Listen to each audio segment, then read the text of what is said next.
So आपण English paper बघतोय. आता इथे पॅराग्राफ दिलाय मिल्खा सिंगचा. तर मग पहिले काय करायचं, पहिले पूर्ण वाचलं की आपल्या काही लक्षात नाही राहत. काय करायचं, पटकन क्वेश्चन्स वाचून घ्यायचे. तर who is Milkha Singh, what inspired Milkha Singh to make printing the sole focus of his life, inspired, what honour. तिसरा क्वेश्चन आहे ऑनर. ओके, मग आधी आपण हे 3 क्वेश्चन वाचू. Milkha Singh also known as flying Sikh. मग मी आता ह्याला हे केलं, इंडियन स्प्रिंटर आहे. नंतर आता मला वर्ड शोधायचा आहे की इन्स्पायर्ड. इन्स्पायर्ड इन्स्पायर्ड मी शोधणार.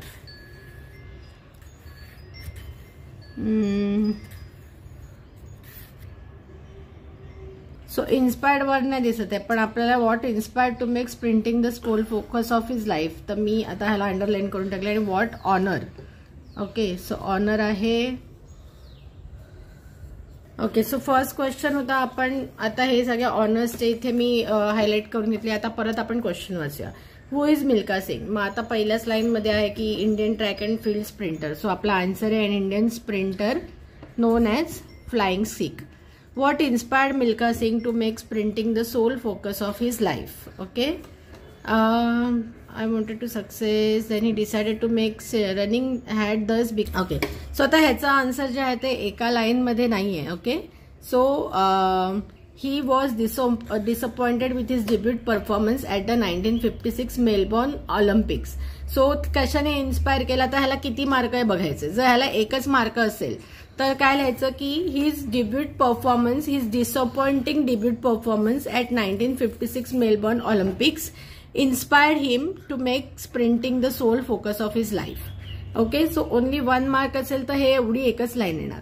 पण जर ह्याला सपोज 2 किंवा जास्त मार्क्स असतील तर मग इथे कसं लिहिणार की ही when he gave his debut performance at 1956 Melbourne Olympic was disappointing, and then he came to know that how inconsequential his talents were when pitted against superbly fit and seasoned athletes. It was then that Milkha Singh understood the competition, what competition actually meant, and if he wanted to succeed on the international arena, he must be prepared to test his mettle against the best athletes in the world. This is what inspired him to make sprinting the sole focus of his life. Okay, so किती mark आहेत त्याच्यावर depend करून हे आपल्याला answer येणार. त्याच्यानंतर what honour was Milkha Singh awarded for this he sporting achievement. आता इथे हे जे आहे ते वेगवेगळे त्याला अवॉर्ड्स मिळालेले आहेत, पण अवॉर्ड्स आणि ऑनर मध्ये फरक आहे कारण इथे सिव्हिलियन ऑनर आहे. बरोबर, तर आपल्या एका सेंटेन्स मध्ये येणार की he was awarded the Padmashri, India's 4th highest civilian honour in recognition of his sporting achievement. हे आन्सर येणार. आता इथे लिहिलंय list any two Milkha Singh achievement. तर ते आपण पहिल्याच ह्याच्यामध्ये बघितलं, ते डायरेक्ट दिलंय. Let's go there and check. Achievement section मध्ये हे येणार, he is the only athlete to win gold in 400 metres at the Asian games as well as Commonwealth game. And then he also won gold medals in 1958 and 1962 Asian Games or any of it. आपण हे step by step म्हणजे number 1, 2 घालून आपण हे लिहू शकतो. Next आहे की how long did Milkha Singh's national record for 400 metre last. So again let's come to the paragraph. So हे विचारले की 400 मीटरचा आणि इयर्स दिले. तर आता इथे इयर्स कुठे कुठे आहेत आपण डायरेक्ट शोधायचं, तर 40 इयर्स. सो की second Indian national record for almost 40 years. So his record lasted almost 40 years. म्हणजे न वाचता मी फक्त त्या टेक्स्ट बघून मला लगेच आन्सर कळतं ह्याच्यातलं. Find the word from the passage which means discouraged or humbled. Okay, so discouraged or हम्बलचा अर्थ आहे की disappointed, because he was disappointed with his performance. That means he was humbled after he face the international game. Next question है, how did Milkha Singh describe his dedication to running. So dedication की after his international debut he made the sprinting the sole focus of his life. Running had thus become, he describes running had thus become my God, my religion and my beloved. My life during those 2 years was governed by strict rules and regulation and a self-imposed penance. Every morning I would rise at the crack of dawn, get into my sport kit and dash off the track where I would run 2 to 3 kilometers cross country in the company of my coach. So this shows his dedication towards running. So आपण हे either direct sentence मध्ये लिहू शकतो किंवा indirectly he said that असं करून पण लिहू शकतो. Okay, Which Olympic did Milkha Singh compete in? So we have to give all the Olympics that he has taken part of. There are 3 Olympics. So let's talk about all these 3. त्याच्यानंतर आहे what strict routine did Milkha Singh follow during his training years? So again similar answer आहे की his dedication आणि strict routine. तर ह्याने routine दिलेलं आहे. इथे routine डायरेक्ट इथून चालू करायचं. For 2 years, his life was governed by strict rules and regulation and a self-imposed spinners. Every morning, he used to get early at crack of dawn, get into his sports kit and dash off to the track. And he would run 2 to 3 miles cross country in the company of his coach. Next is, how did Milkha Singh feel about his performance at 1956 Melbourne Olympics? So ह्याच्यामध्ये हे सगळं description येणार की म्हणजे हा मोठा question आहे तो. हे पूर्ण पॅराग्राफ तिकडे येणार त्या आन्सरसाठी. ओके, आता नेक्स्ट पॅराग्राफ आहे आपल्याला ॲन्ड्स वरती. So what type of task do worker अँड्स perform? Okay, so will search for worker and. Okay, so worker and लगेचच इथे शब्द आलाय क्वीन अँड नंतर worker and who perform various task such as foraging for food, carrying for the young and defending the colony. So हे याचा answer येणार. How does an ant leave a trail for others to follow? So let's search for word trail.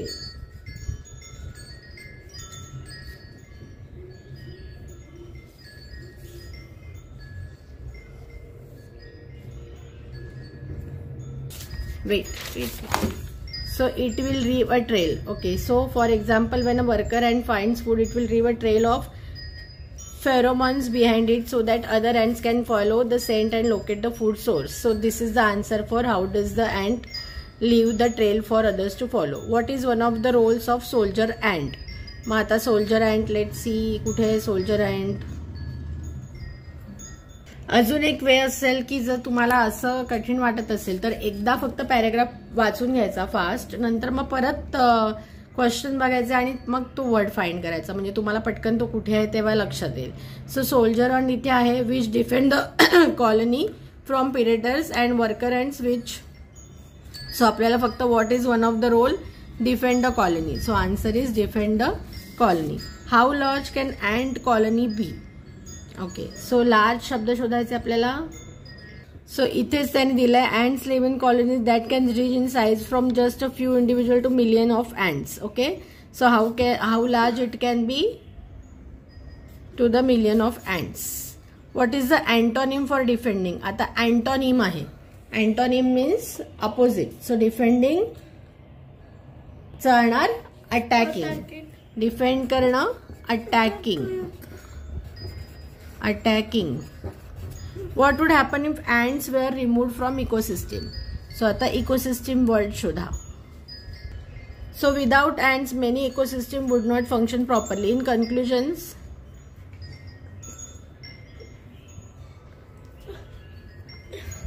so इथून चालू करणार. Despite their small size, ants play crucial role in the ecosystem. They help to aerate the soil, control pests and even disperse seeds. Without ants many ecosystem would not function properly.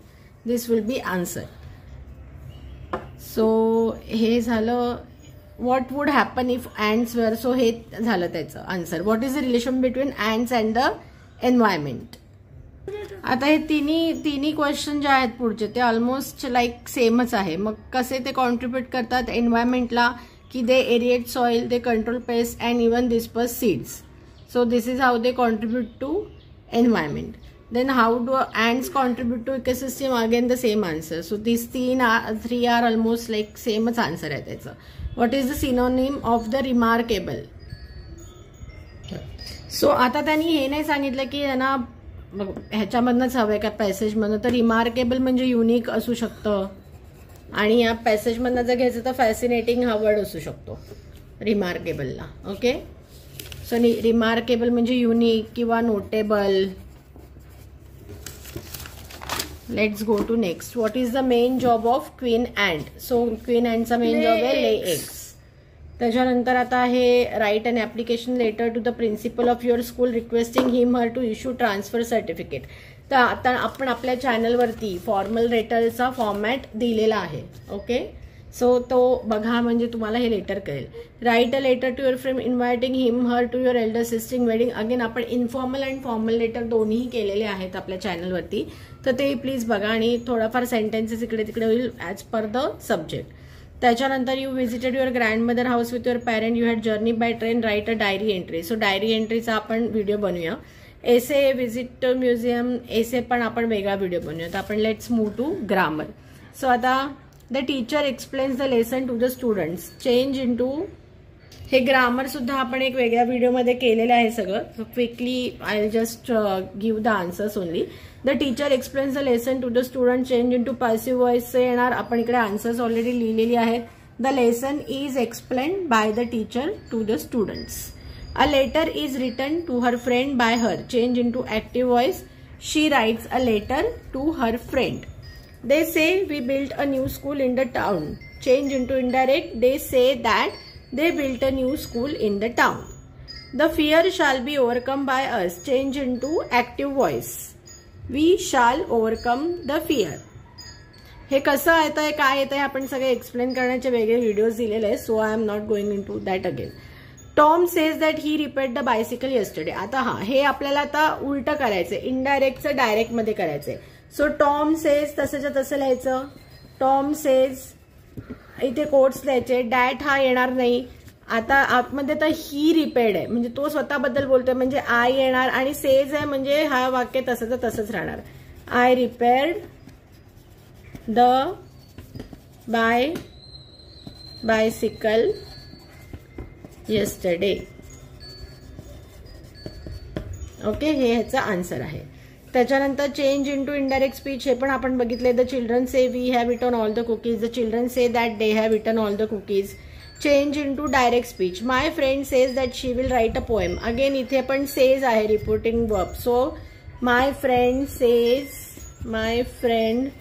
Says quotes येणार. So जेव्हा हे says आहे म्हणजे reporting verb जे आहे ते वर्तमान काळात आहे तेव्हा आपल्याला हे इनडायरेक्ट करणं सोपं आहे. So my friend says I will write a poem.